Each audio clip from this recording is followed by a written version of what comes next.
We're on our athletes to get lost in the wrestling match and in practice. Now, what is that? Very simple. When you're in high school and your teacher says, hey, guess what, kids? We have a pop quiz. And everyone's sort of stressed out. Then she says, but I'm going to give you 20 minutes to study your notes. Think about how quiet it is in the classroom, how intensely you are studying, and really how much you can learn in 20 minutes, when you just actually focus on what you're doing. What happens usually we had our cell phone going, we got the TV on, maybe the radio, we're doing our homework, and you're just really kind of wasting your time. So if you lock yourself in a room and put maybe an hour and a half of study time in, now you're lost in the studying. And a lot of times what happens is you say, holy cow, I didn't realize I studied an hour and a half. Time flew by. Well, it did. That's because you finally did it right? So you want to study that way every single time that you study, not just on those rare occasions. And maybe your grades will be better. Secondly, as far as wrestling is concerned, you want to get lost in the wrestling match. If you're thinking your way through the wrestling match, it's no fun and you're not going to do very well. Think about basketball. If your coach said, okay, let's drill our free throws, you have 10 minutes on the line, and the other team, part of the team, they're doing other drills. So you're on the free throw line and you're practicing your free throws because you want to be a great basketball player. Now, that's good. What happens if your coach says, you have to make 10 in a row, or you have to go run 5 miles? Now you're going to buckle down a little bit. Now, if you panic and sort of over-focus, you're probably going to do worse. But you will buckle down. You're going to be super focused when you're shooting your free throws. That's the same concept as the kids who are studying for that pop quiz. That's where you want to be when you're wrestling. You really want to zero in.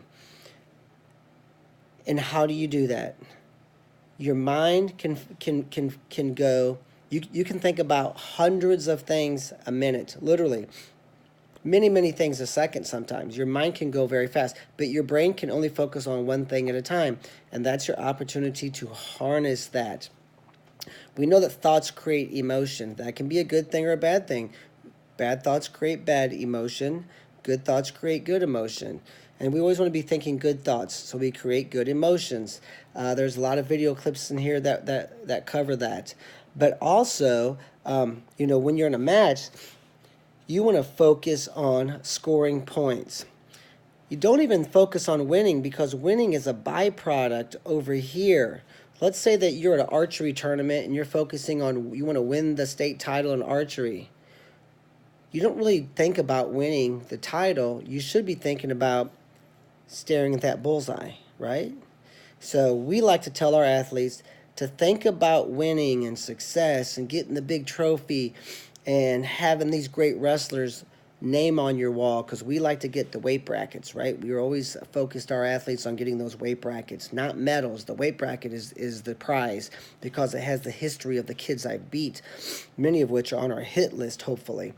So if I'm focusing on winning a tournament, we like to get our athletes, spend some time thinking about the tournament, thinking about that weight bracket, thinking about how exciting it is and how you're going to win in overtime, or you might chunk someone on their back and pin them, or you might get a takedown at the buzzer, or you're going to get off bottom in 18 seconds, and how excited you're going to be to get your hand raised, and how you have a nemesis waiting for you on the other side of the bullpen and how exciting that is. We want to tap into the emotions of the competition. But once we have our emotions working the right direction, we call it fight or flight, right? That's what we learn in biology class. I want to get into excited fight mode where I'm anticipating this competition. So once I get my emotions working in the right direction, then when it comes time for the match, so that we can get lost in the match, we only focus on scoring points. That's it. If you go out of bounds, you might look at the score, you might look at the amount of time left on the clock, then we zero back in. Just like a archery competitor is only focused on the bullseye. Just like a basketball player shooting free throws is only picking that spot that they stare at when they're shooting, right?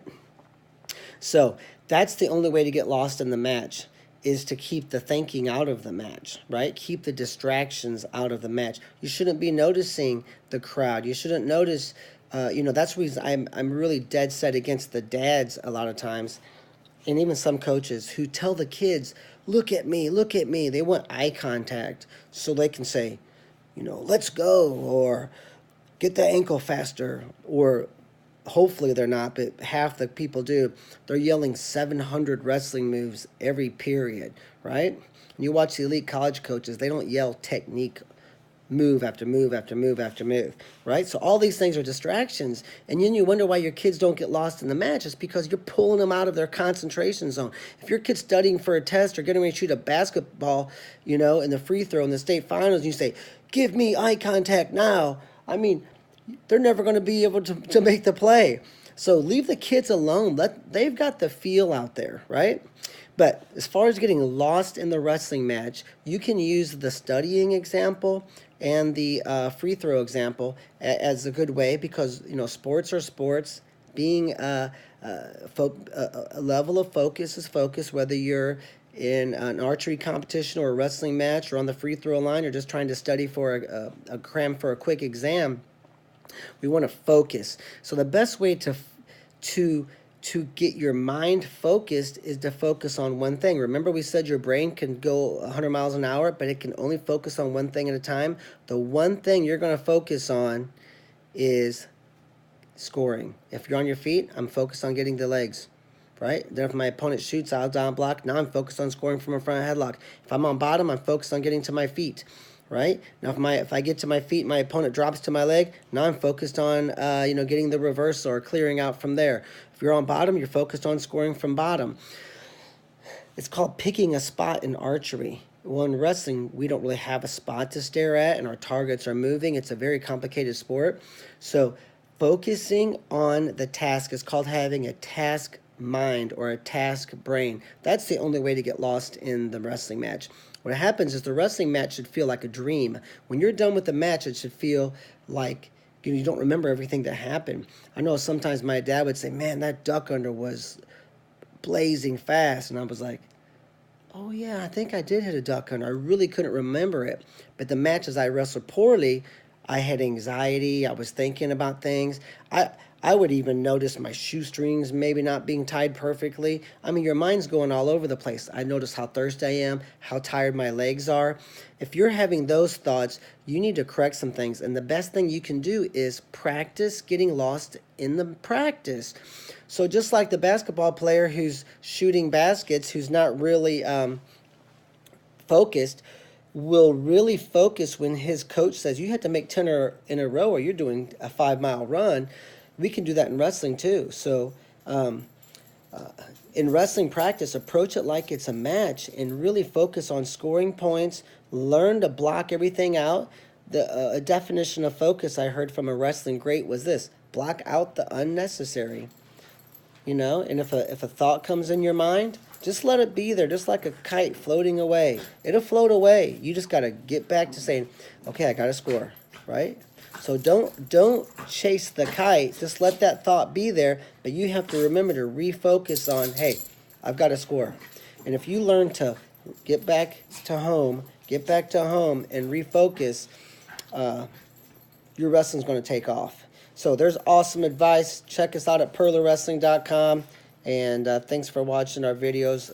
I enjoy sharing my 38 years of knowledge with everyone. And hopefully you can make a great difference for you. Check us out.